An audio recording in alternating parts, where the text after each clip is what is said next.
Hello and welcome to some more Star Citizen. In this video, we are looking at a summary of the questions and answers updates that Cloud Imperium gave about ship and vehicle gameplay and features that are coming into the game relatively soon or with Alpha 4.0 and a little bit beyond that as well with some of this. So they're working towards master modes, balance for ship combat, engineering, and a better ship combat experience. So this is all from Star Citizen Live question and answers, Invictus vehicle gameplay that was on the 24th of May 2024. Master modes. How's that going? So they are very happy with the progress so far. They had to update all of the ships for it, and it was a load of work getting that into the 3.23 live build. And they had to bring over the new aiming and gunnery systems from Squadron 42 as well. There's still a load of balance offenders, and it's certainly not perfect, but it's a better foundation for the future of the game. Engineering in 4.0. How are they feeling about that? So they're very excited for engineering. Next week, everyone should be using the resource network in the game dev branch. So internally, they're all going to be moving over to that, which is a big milestone. How is rearming out in the field supposed to work when you're away from sort of any form of infrastructure or space stations or whatever? So you can restock ballistic ammo. You're going to be able to buy ammo boxes, which, subject to change, have a dedicated vehicle item slot to go into that they will then sort of add ammo to your ammo pool. They want to unify ammo size, so certain types of ammo are usable between different weapons. So size 3 Gatlings might use the same ammo as size 2 repeaters, and a size 1 repeater as well. They might all use the same ammo. And they talked about mobile missile racks that you might be able to store missiles on and then sort of push them around and then obviously take them off and attach them with by hand or with the sort of gravity tool. The Firebird may be getting more missiles, and the Retaliator might be getting some bigger guns as part of a 3.23 update at some point. So that might be in a point patch, that might be on a hotfix or letter patch, something like that. Are we likely to see missions for refueling? Yes, it's something they want to do. It's not simple though. There are a lot of downstream dependencies and edge cases they need to be aware of. The AI needs to be able to react and communicate with the player and sort of inform them of what is going on. And when complications happen, like pirates turn up and that sort of stuff, they need to be able to react appropriately. What about mining missions? They will have the first versions of mining missions soon. These are going to be sort of open resource gathering from an outpost or NPC request, like bring us X amount of resource. We don't care how you get it. You can buy it and bring it to us. You can mine it and bring it to us, whatever. Later, they might have X resource must be gathered from this area in this amount of time. This sort of mission will be static though, but eventually, tied to the quantum simulation dynamic economy. You'll be able to entirely freeform, refuel and mine as well, making a living in the verse without missions. Are there plans for more robust missions that cross multiple disciplines and have lots of different parts to them that might go from mining to bounty hunting to stealth mission or some sort of hacking thing or then deliveries? Yes, they're building missions as modules or parts of missions as modules, and there will absolutely be missions that have a bounty and then they become repair missions or delivery missions as well and evolve lots of different objectives, and they'll be stitching these modules together to make interesting involved missions. Any thoughts about making power plants burn fuel? So yes, the plan is to have power plants consume fuel in the future. Along with thrusters, they will consume hydrogen fuel. It's not coming with Alpha 4.0, but it will be coming at some point. Also, batteries will be able to obviously hold some charge, but if you run out of fuel, then eventually you'll run out of power and your systems will start to die, and that does mean shields, and then life support, and assumedly gravity control. But you don't want life support to go on a ship probably, because you need that to live. Is balance possible, or is it a pipe dream? So CIG said, balance is not a pipe dream. However, they are needing to capture the unique characteristics of ships, and that is complex across quite so many ships. I think there's 140 ship entries, they said. They did a relatively quick pass at everything for 3.23. It was a lot of work to get it all in the game. Now players are using it, and they are able to evolve it based on feedback and the sort of data they're gathering. It's a stepping stone for 4.0 and beyond. The features of 4.0, like engineering, are going to have a significant impact on master modes, combat, and balance. They will continue to evolve, balance, and improve all of these systems.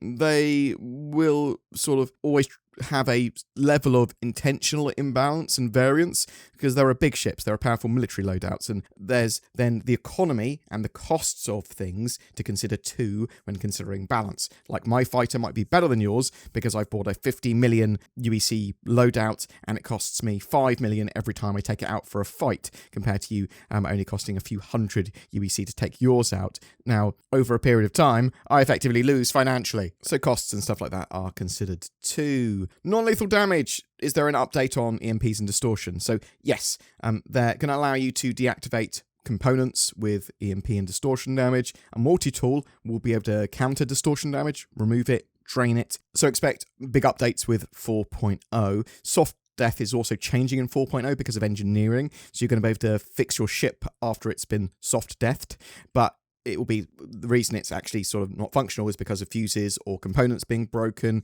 and then you'll be able to either repair those components or replace them. They are still tuning times to kill and basic engineering in Arena Commander currently with that engineering experimental mode. Are there going to be clear distinctions between vehicle-based combat missions and FPS ones? They're going to be adding more context to descriptions of missions in the future, explaining what you can expect gameplay-wise. However, a lot of different things might be able to happen during a mission that transitions a space fight into a chase with a ground vehicle, or vice versa. So they'll give you a bit more context and a bit more of an idea what might happen, but things can go off-piste. Why have they reduced the payout to the call to arms missions? This was actually under the purview of the mission team up until pretty recently, so it's been rebalanced again by the economy team, so you should see a change in that, but they will be reactive to stats and mission data and stuff that they get, so that stuff doesn't overpay or underpay is the idea. Expect some big updates for 4.0 in regards to mission and economy changes, stuff like that for sort of rewards. How is Master Modes going and what's next?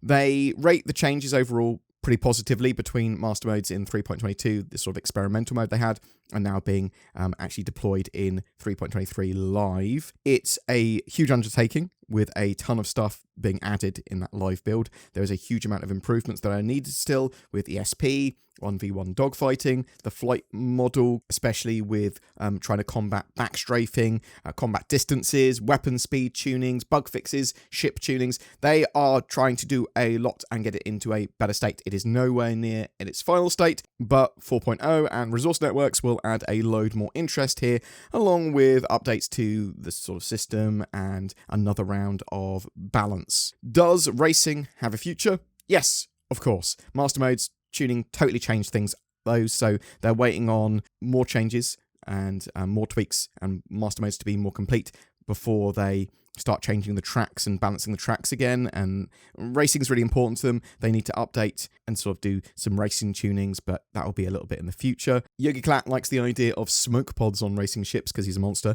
They may also do a racing operator mode with dedicated HUD and stopwatch and stuff like that, so lots of stuff that would be useful for you while racing. For racing, they're going to be adding open tracks as well in the persistent universe, so you can fly around a track without a buy-in and keep practicing, but with no reward. It's not just ships as well. There are going to be ground vehicle races, obviously, and they are looking at on-foot races, and they're going to be adding more of these and updating them and that sort of jazz as well. Why are wheeled ground vehicles and tanks sucking at the moment? So there were some changes that caused issues and they couldn't fix them in time for the initial deployment of 3.23.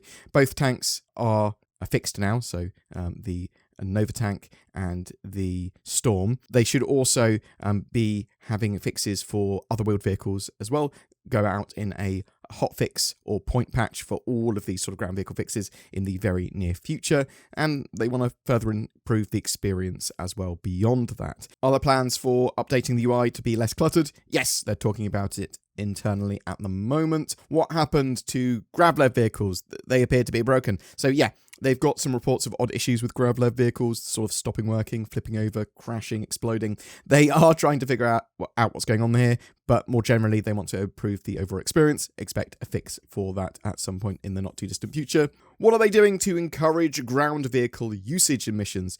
There's lots of discussion going on this internally. They are working out how to make them more viable and necessary to use. So there is a balance issue where players will just try and do everything with a ship, because that's quicker, typically, because you can, fly around in your ship and land in your ship and just go straight to where you want. There are some solutions to not using a ship for everything. Have sort of powerful turrets and defenses that don't target ground vehicles. Ground vehicle radars might be able to detect things like wildlife or mission objectives. Environments will matter. Caves might not be able to be accessible by ships and stuff like that. There might be sort of dense forests that can't be penetrated by ship scanners, or actually ship might not be able to land anywhere near them. There might be environmental hazards, weather. There might be EMP dangers, and you don't want to fly a ship where there's an EMP danger because you'll just crash. But it's not so dangerous if your vehicle gets EMP'd because you just stop moving briefly. So yes, there'll be lots of reasons to use ground vehicles in the future. What should people expect from engineering in Alpha 4.0? That's probably one of the big questions here. So this will include the life support generator, which is a new item on ships and vehicles, some form of atmosphere resource, filters for the generators to actually scrub the atmosphere and get you oxygen, atmosphere maintenance, so this is going to be taking care of those life support systems to make sure there is enough oxygen and the scrubbers are actually cleaned and checked and everything. Fire system, assumedly with fire extinguishers as well. Room propagation, so this is going to be having, when you open a door, the two atmospheres between rooms sort of normalize, or if you open a door to space, it sucks out all the atmosphere and you're exposed to space. Power management and appropriate accessible UIs for that. The relays and fuses that connect systems together. A rebalance of items and their class, so there is meaningful customization for player choice.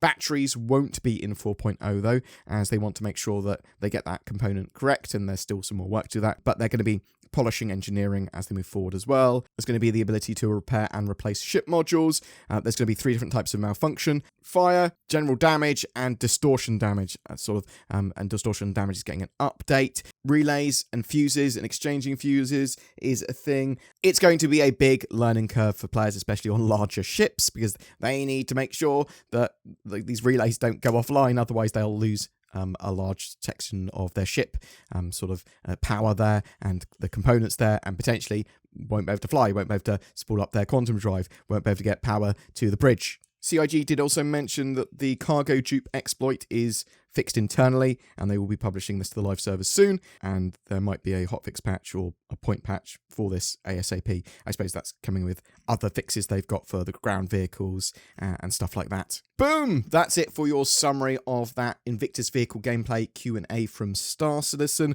I'm really interested to know what you think. Are you excited for Alpha 4.0 and all of those updates going into sort of master modes and engineering and big changes to the game because of that? I mean, and that's not really even the main part of 4.0, right? It's going to have server meshing and pyro and jump points and a huge amount more gameplay area and loads more going, space cows, loads of stuff. Whatever your questions or thoughts are, I would love to hear from you in the comments below. Also, check out Beam. It's basically turning your webcam into an eye tracker, which can be used with Star Citizen. So check that out. Use the code Star Citizen and the link below to get a discount. Also, you might be interested in NordVPN, the best VPN that I ever did talk about. It's Nord, vpn.com/BoredGamer. It gives you greater accessibility and privacy and security on the interwebs. I heartily endorse that product, and you clicking on the links below gets you a discount and gets me money when you buy it. Woo! That is a win-win. It's actually a triple win, because Nord also win, because they also get money. May in Star Citizen is about fleets and Fleet Week and flying with friends, and we've partnered up with Lunar Wolves,